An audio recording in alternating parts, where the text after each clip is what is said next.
Kemarin kita cerita tentang masuknya Bani Israel ke Urshalim. Mereka masuk melalui Jericho. Jericho ini nggak dengar. Nah, Jericho ini kota tertua, ya kata mereka lah.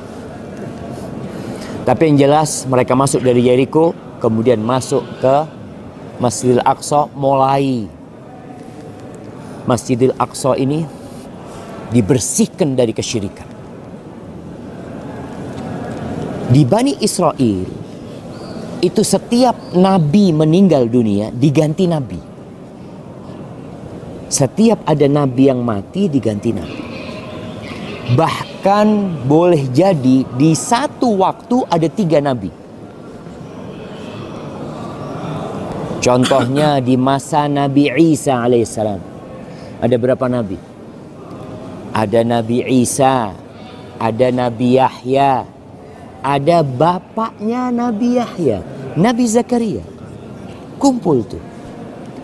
Kemudian cerita di surat Yasin, Allah kirim 2 nabi. Fa'azzaznahu bithalithin, lalu kami kirim yang ketiga. Sedangkan setelah Nabi Muhammad SAW nggak ada nabi yang ada pewaris para nabi, yaitu para ulama. Kemudian jamaah, Bani Israel memakmurkan Masjidil Aqsa. Namun tidak berlangsung lama. Di zamannya Nabi Daud alaihissalam dan Nabi Sulaiman itu puncak kemakmuran Masjidil Aqsa. Bagaimana tidak? Yaman itu takluk dengan Nabi Sulaiman. Yaman. Kira-kira Yaman dari sini berapa kilo ya? Insya Allah mungkin 2000 lebih lah. Iya, Yaman itu takluk. Sabak, bagaimana Ratu Balqis yang di sana takluk sama Nabi Sulaiman. Dimanapun, Insya Allah. Nabi Sulaiman kalau mau berangkat itu pakai angin jemaah. Jadi kendaraannya berangkat sama. Di antara pasukan Nabi Sulaiman itu jin. Nabi Sulaiman disebutkan riwayat-riwayat Israiliyat yang kata Ibnu Katsir, ya diceritakan. Tidak perlu dipercayain dan tidak perlu didustakan. Bisa jadi itu benar. Setiap hari di Masjidil Aqsa ini tumbuh pohon. Kemudian Nabi Sulaiman bertanya, kamu pohon apa? Nyebutkan namanya. Untuk apa engkau diciptakan? Kata dia, untuk obat. Kalau untuk obat ya sudah, diperuntukkan obat. Tapi kalau untuk ditanam, ditanam di tempat-tempat yang memang layak untuk ditanamin pepohonan tersebut. Suatu hari tumbuh pohon. Ditanya sama Nabi Sulaiman, Mas Muki, siapa namamu? Al-Kharubah. Namaku kebinasaan, kehancuran. Engkau diciptakan untuk apa? Untuk kehancuran masjid ini. Subhanallah. Akhirnya ada beberapa riwayat kalau Nabi Sulaiman menjadikan pohon itu sebagai tongkatnya. Nabi Sulaiman memohon kepada Allah, kalau aku mati, jangan sampai jin itu tahu. Akhirnya Nabi Sulaiman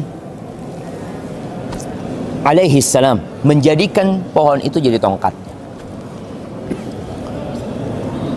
Ribuan, entah puluhan ribu, entah jutaan yang menjadi pasukan Nabi Sulaiman dari bangsa jin. Dan bangsa jin itu, kalau Nabi Sulaiman sedang beribadah di mihrabnya, biasanya mereka lewat. Mereka tidak pernah melihat Nabi Sulaiman.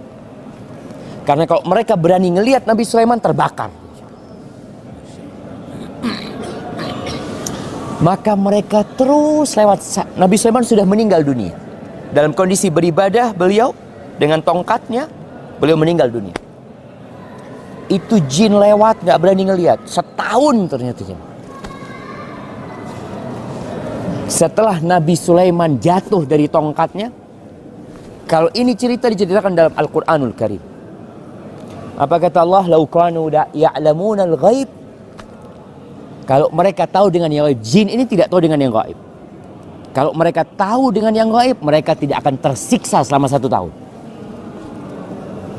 Mereka terus bekerja karena takut sama Nabi Sulaiman. Ketika Nabi Sulaiman jatuh dari tongkatnya, mereka baru tahu kalau Nabi Sulaiman alaihissalam sudah meninggal dunia. Berapa lama Nabi Sulaiman meninggal dunia? Disebutkan dalam riwayat itu, jin ini mengambil aradah. Aradah itu apa jemaah? Rayap. Rayap itu diambil, yang makan tongkatnya Nabi Sulaiman diambil, kemudian ditaruh di kayu. Dilihat berapa lama kayu ini habis. Ternyata 1 tahun. Wah, mereka terima kasih kepada rayap ini. Disebutkan riwayat-riwayat Israiliyat, bukan riwayat Israel, ada mauquf kepada seorang sahabat, bahwasanya jin ketika itu ingin berterima kasih kepada rayap. Maka dia bertanya kepada rayap, kamu itu maunya apa? Mereka, kalau engkau mau makanan kita kasih makanan. Mereka mengatakan rayap ini maunya air sama tanah. Makanya kalau kita lihat di tempat-tempat itu ada tanah. Rayap di tempat yang tidak ada tanah bisa ada tanah. Disebutkan dalam riwayat tersebut itu kiriman dari jin. Benar apa enggak? Wallahu a'lam bissawab. Baik, setelah cerita Nabi Sulaiman, anak Nabi Sulaiman bertikai membagi kerajaan Bani Israel ini. Mereka ribut, saling perang di antara mereka, sehingga mulai ada di antara mereka yang menyembah berhala. Bani Israel ini dari awal sudah ingin nyembah berhala. Kita tahu ceritanya, ketika mereka selamat dari kejaran Fir'aun, melihat orang-orang menyembah berhala, apa kata mereka? Ij'al lana ilahan kama lahum aliha. Bikinkan kami sesembahan seperti mereka. Itu minta Bani Israel. Akhirul kalam, ketika terjadi kerusakan, ada nabi yang diutus oleh Allah di Bani Israel ini, namanya Urmia. Disebutkan itu namanya Urmia. Ibnu Katsir menyebutkan hal itu. Dia mengatakan kepada kaumnya, kalian bertakwalah kepada Allah. Kalian tinggalkan kemaksiatan. Ketika kalian terus berbuat kemaksiatan, mungkin kalian masih terpedaya dengan nenek moyang kalian, yang Allah berikan kejayaan kepada mereka, yang Allah berikan kemenangan kepada mereka. Mereka diberikan semua itu karena ketaatan mereka kepada Allah Azza wa Jalla. Urmia itu naik di atas batu, jemaah. Batu yang ada di bawah Qubbatus Sakhra itu. Bani Israel kumpul di Masjidil Aqsa, dia sampaikan itu, tapi mereka tidak mau mengindahkan hal itu. Subhanallah, pasukan dari Babilonia sudah datang. Tapi mereka sudah datang ke Damaskus. Damaskus menyerah. Dikuasain tanpa peperangan. Sampai ke Palestina, rajanya melihat kaumnya seperti itu, nggak mungkin menghadapi musuh. Maka menyerah juga. Kemudian Bukhtanasar ini, panglima perangnya, dia minta tawanan-tawanan yang dijadikan dia sebagai jaminan kalau mereka tidak akan memberontak. Ada dari ulama-ulama mereka, ditaruhlah di sini oleh Bukhtanasar. Ana baru kebayang jemaah, baru kepikiran tadi, negeri itu meletakkan pangkalan militer. Jadi dia letakkan pangkalan militer di Damaskus. Karena dia dari Babilonia di Irak sana, meletakkan pangkalan militer di Palestina. Ketika Bukhtanasar berangkat dengan pasukannya pulang, ternyata rajanya yang mengadakan genjatan senjata dengan Bukhtanasar ini dibunuh oleh kaumnya. Engkau itu penakut, seharusnya kita melawan macam-macam. Ketika dibunuh, wakil Bukhtanasar yang ada di pangkalan militer sini kasih kabar kepada Bukhtanasar bahwasanya Bani Israel melakukan kekacauan di sini. Oh, kirim surat, bunuh semua jaminan mereka. Aku akan datang. Tunggu aku. Ketika datang ke sini jemaah, dihancurkan Baitul Maqdis. Kira-kira 70.000 yang dibunuh ketika itu. Masya Allah. Ada suara apa coba? Nah, dan 70.000 ditawan, dibawa ke Babilonia, pindah. Jadi kalau tahu namanya ibu kota Israel apa? Tal Abib. Tal Abib itu nama bukit yang ada di Babilonia. Mereka mengenang, dipindah ke sini sama mereka nama tersebut. Dipindah ke Babilonia sampai 70.000. Mereka ditindas oleh Bukhtanasar. Salah satu yang dibawa sama mereka nabi yang namanya Nabi Daniel. Dibawa ke sana. Ini ingat riwayat ini disebutkan dalam Qasasul Anbiya, kisah-kisah para nabi yang disebut, yang ditulis oleh Ibnu Katsir. Kemudian dari sana mulai rajanya ini kasihan. Ada banyak sebab yang menyebabkan, yang mendorong rajanya kasihan dengan Bani Israel. Singkat cerita, diperbolehkan Bani Israel untuk balik. Kejadian ini sebelum Nabi Yahya dan Nabi Isa. Akhirnya mereka diperbolehkan untuk balik ke sini. Baliklah ke sini. Ada yang lupa tadi jamaah. Ketika dihancurkan Yerusalem ini, Bukhtanasar melihat ada satu orang yang dipenjara. Dia lihat, kenapa engkau dipenjara? Apa pelaku kriminal? Kata dia, yang dipenjara itu adalah Urmia, nabinya yang dipenjara. Dia cerita, aku sudah mewanti-wanti mereka agar mereka taat kepada Allah Azza wa Jalla, tapi mereka tidak mendengarkan aku, kata dia.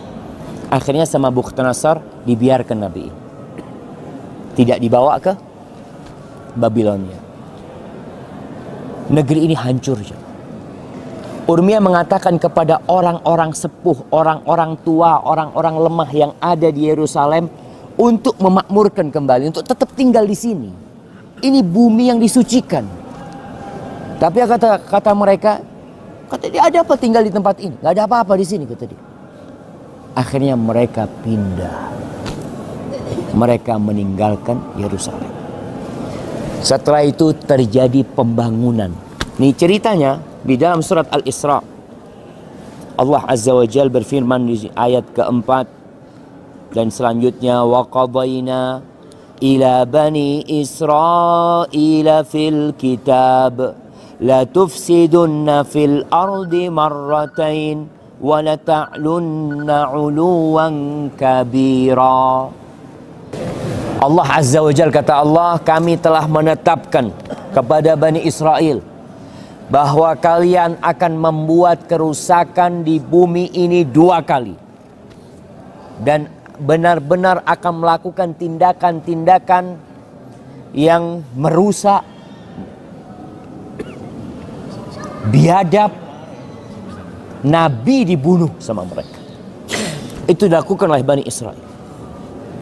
Yang pertama tadi kisah Bukhtanasar disebutkan, itu kerusakan yang pertama. Wala ta'lunna 'uluwan kabira fa idza jaa wa'du ulahuma ba'athna 'alaikum 'ibadan lana uli ba'sin syadid fajasu khilal ad-diyar wa kana wa'dan maf'ula. Kalau datang tuh janji Allah yang sudah Allah tetapkan, maka kata Allah, kami akan mengutus dari hamba-hamba kami Pasukan-pasukan Allah Azza wa Jalla, bayangkan pasukan yang menghancurkan Bani Israel ini penyembah api. Sebenarnya mereka lebih utama. Mereka lebih mulia. Tapi karena mereka tidak takut kepada Allah Azza wa Jalla, maka Allah kirimkan penyembah api itu menghancurkan Bani Israel. Dan itu sudah terjadi yang pertama. Yang kedua disebutkan setelah zamannya Nabi Isa alaihissalam. Di zamannya Ruman atau Yunani, kemudian dihancurkan. Kalau melihat bapak-bapak, ibu-ibu di sebelah kanan sana, ada banyak sisa-sisa bangunan Yunani atau Romawi zaman. Model-model sisa-sisa tiang-tiang seperti itu. Atau di sebelah kiri juga ada. Mereka telah membuat kerusakan 2 kali. Dan Allah kirim pasukan itu untuk menghancurkan mereka. Para nabi mengingatkan mereka bahwa kalian dimenangkan oleh Allah Azza wa Jalla bukan karena jumlah kalian, tapi karena ketaatan kalian kepada Allah Azza wa Jalla. Ketika mereka tidak taat, bayangkan Nabi Yahya, kepalanya itu disembelih, dihadiahkan kepada seorang pelacur. Nabi, rajanya pada waktu itu mau menikah dengan salah seorang dari keluarga yang tidak diperbolehkan menikah dengannya. Dengan sepupunya kalau nggak salah. Pada waktu itu tidak boleh menikah dengannya. Tapi dia maksa untuk menikahinya. Akhirnya perempuan itu mengatakan kepada raja, aku mau dengan syarat satu. Maharnya itu kepalanya Nabi Yahya. Bayangkan, itu kerjaan Bani Israel. Nabi Zakaria dibunuh sama mereka. Anaknya dibunuh, bapaknya dibunuh, alaihimussalam. Nabi Isa mau dibunuh sama mereka. Itu proses begitu cepatnya mereka membunuh para nabi. Akhirnya Nabi Isa diangkat oleh Allah Azza wa Jalla. Kemudian Bani Israel pada kehancuran yang kedua dikuasain oleh Nasrani. Ketika Nasrani berkuasa, nggak boleh ada Yahudi di Yerusalem. Nggak boleh. Mereka semua dikeluarkan. Dan yang berkuasa adalah Nasrani sampai datangnya Umar bin Khattab radhiyallahu ta'ala anhu. Kemudian membebaskan Bani Israel dari tangan-tangan mereka. Tapi ternyata dalam kekuasaan Islam, Al-Quds, Baitul Maqdis juga pernah hampir 100 tahun di dalam kekuasaan kaum salibis lagi. Allah Azza wa Jalla menceritakan tentang Bani Israel ini. Thumma radatna lakumul karrata alaihim wa amdatnakum bi amwalin wa banin wa ja'alnakum aktsara nafir. Setelah kejadian Bukhtanasar yang dihancurkan, kejadian yang pertama penghancuran, Allah mengembalikan buat Bani Israel kekayaan buat mereka, dikasih harta, dikasih anak, dikasih jumlah yang banyak. Jumlah mereka banyak sekali. In ahsantum, ahsantum li anfusikum. Kalau kalian berbuat baik, kebaikan itu balik kepada kalian sendiri. Nih kita harus tahu. Kalau kita berbuat baik, kita kasih fakir miskin, kita bangun masjid, sebenarnya kita sedang membantu diri kita sendiri. Makanya sebagian sahabat itu kalau ngelihat ada fakir miskin minta-minta sama dia bilang alhamdulillah yang dikirim untuk mengambil uang mereka. Dikirim. Ini uangnya mereka, haknya mereka. Allah mengatakan in ahsantum li anfusikum wa in asatum falaha fa idza jaa wa'dul akhirati liyasu'u wujuhakum wa liyadkhulul masjida kama dakhaluhu awwala marrah wa liyutabbiru ma 'alau tadbira. Tapi kalau mereka membuat kerusakan, maka Allah akan kirim lagi pasukan yang akan menghancurkan Yerusalem. Dan itu sudah terjadi. Asa rabbukum ayyarhamakum. Kata Allah, semoga Allah merahmati kalian. Wa in uttum udna. Tapi kalau kalian kembali berbuat dosa, kami akan kembali menghancurkan kalian. Wa ja'alna jahannama lil kafirina hasira. Kami akan jadikan neraka jahanam tempat buat orang-orang kafir.